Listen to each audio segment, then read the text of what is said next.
Apa kamu yakin ingin melakukan pesugihan ini? Tanya seorang pria tua sambil menyalakan rokok. Ya, saya yakin pak, jawab Nindi. Baiklah, aku akan memberikan ilmu pesugihanku yang paling ampuh untukmu. Tapi dengan satu syarat. Apa itu pak? Kamu harus bisa mendapatkan tali pocong dan tanah kuburan yang masih baru. Apa kamu bisa? Asap rokok mulai menyebar dan hampir memenuhi satu ruangan kecil ini. Nindi tidak menjawab, dia hanya terdiam mendengar syarat yang diucapkan Mbah Kardi. Hingga akhirnya, setelah memikirkan cukup lama, Nindi menyetujui syarat dari Mbah Kardi. Cari batu nisan bernama Elisa. Mengerti kau? Mengerti mbah? Ya sudah, sekarang pergilah. Di luar, aku bertanya tentang syarat dari Mbah Kardi. Entah kenapa, perasaanku tidak enak dengan syaratnya. Mengambil tanah kuburan dengan tali pocong, mungkin hal kecil bagi Nindi, tapi bagiku itu sangat ngeri.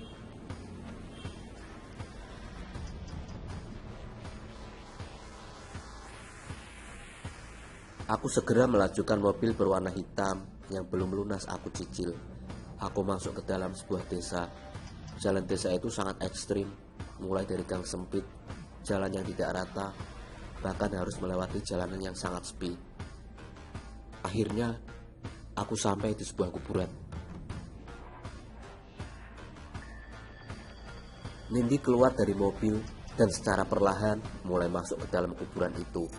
Aku yang menunggu di mobil sambil memainkan handphoneku. Aku merasa merinding. Entah itu dari hawa dingin atau sesuatu yang mistis. Aku mencoba menoleh ke spion. Aku terkejut karena Nindi belum keluar. Dia masih duduk dengan tatapan kosong di kursi belakang.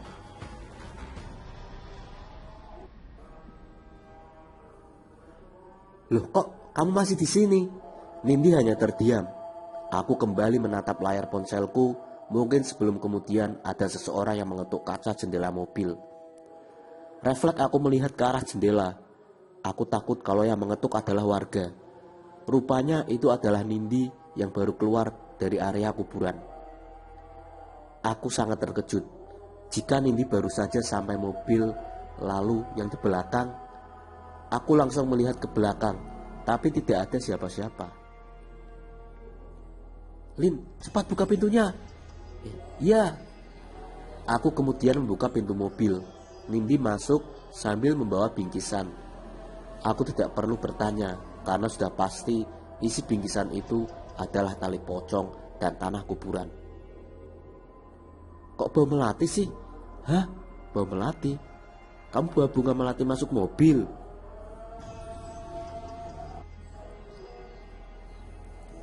Enggak kok. Ya udah cepat kembali ke rumahnya Mbah Kardi. Iya. Aku melanjutkan mobil kembali menuju ke rumah Mbah Kardi. Sesampainya aku di rumah dukun itu, segera Nindi turun dan menyerahkan bingkisan tadi. Halaman rumah Mbah Kardi cukup luas. Di sebelah kanan ada sawah milik warga, sedangkan di sebelah kiri adalah kuburan massal. Sambil menunggu Nindi, aku berjalan berkeliling di halaman rumah Mbah Kardi.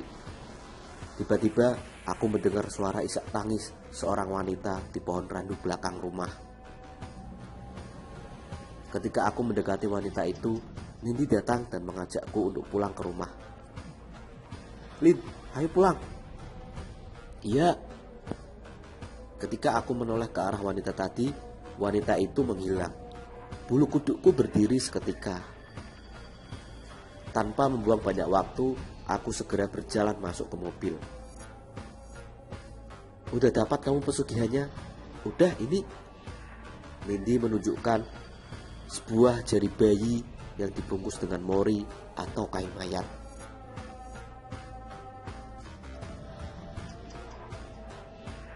Aku langsung berpindah tempat menghindar dari jari bayi itu. Kok jari sih? Katanya jari bayi ini tinggal dimasukkan ke dalam kuah makanannya.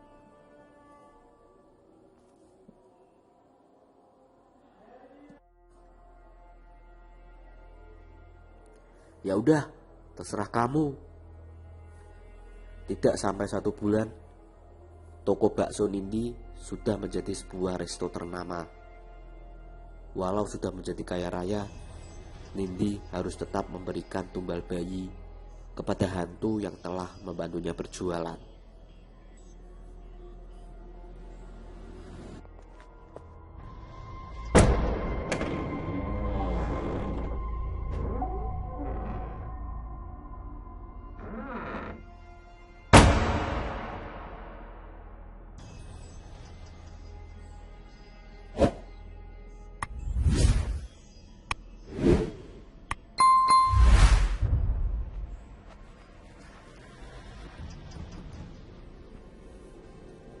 Seorang pemandi jenazah bernama Bu Nur menceritakan pengalaman horornya ketika memandikan jenazah korban tumbal pesugihan, mulai dari mayat yang menangis hingga tercium bau nanah.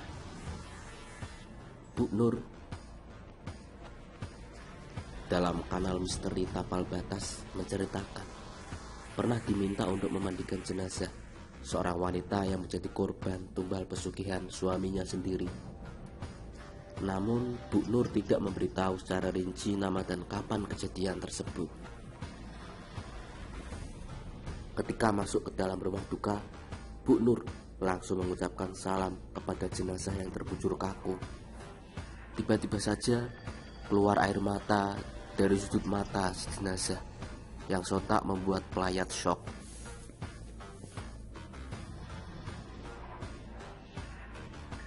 Saya buka kain penutup wajah jenazah. Keluar air mata itu benar, ngucur. Sampai keluarganya pada teriak. Suaminya cuma diam saja, kata Bu Nur.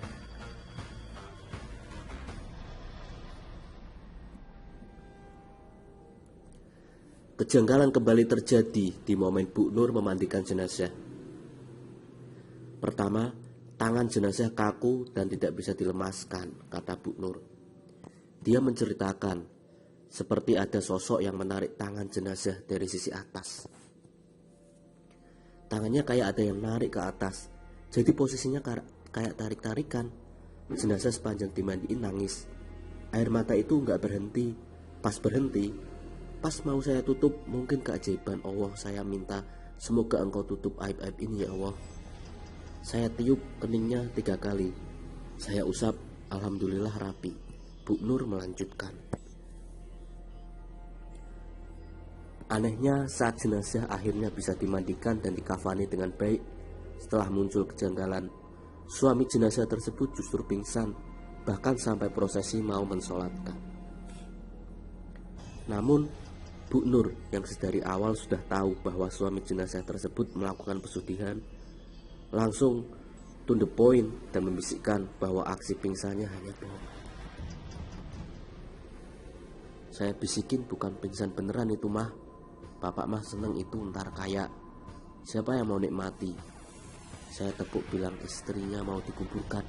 Bangun, duduk, katanya. Anehnya sang suami tidak ikut pergi mensolatkan istrinya ke masjid. Begitu juga ketika istrinya hendak dimakamkan. Dia lebih memilih untuk berdiam diri di rumah. Saat di makam inilah kembali terjadi kejanggalan.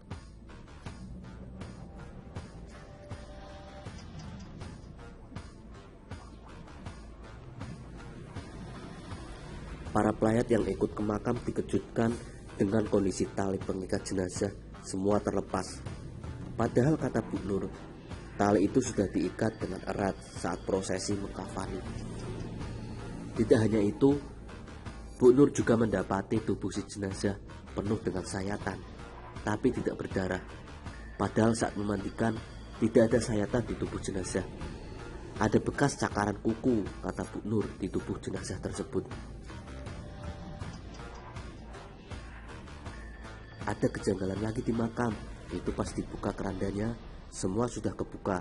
Tali-tali itu sudah kebuka. Padahal itu kencang. Saya ditelepon disuruh ke pemakaman. Itu belum di dalam kubur. Semua penuh sayatan. Tadinya kulitnya mulus, tapi tidak ada darah. Terang Bu Nur. Kayak bekas tangan, bekas cakaran, kuku adat, tambahnya. Gak berhenti sampai di situ, tiba-tiba saja tercium aroma seperti darah dan nanah di pemakaman jenazah korban tumbal pesugihan tersebut.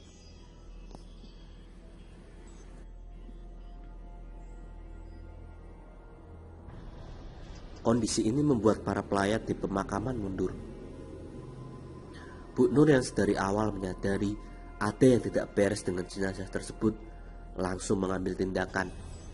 Dia meminta perlindungan dan petunjuk dari Allah agar pemakaman jenazah tersebut dipermudah.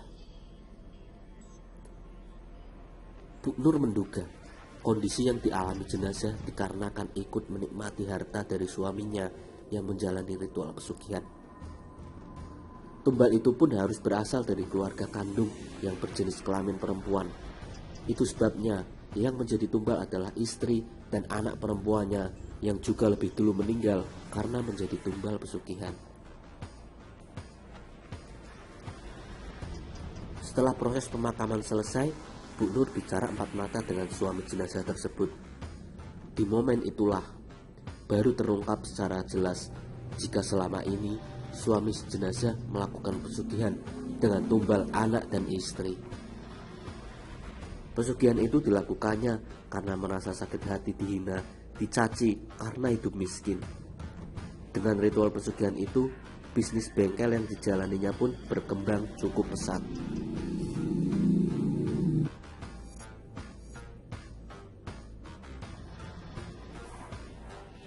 Iya Bu, maaf, saya tuh nyesal karena saya dulu hidup dalam kemiskinan, dihina, dicaci maki orang, sampai mertua sendiri pun dicap gak bisa ngasih makan anak.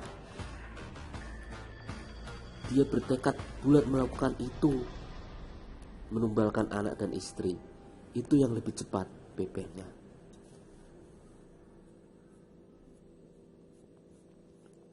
Kalau kita ngambil dari luar pagar, tetangga atau saudara, lama.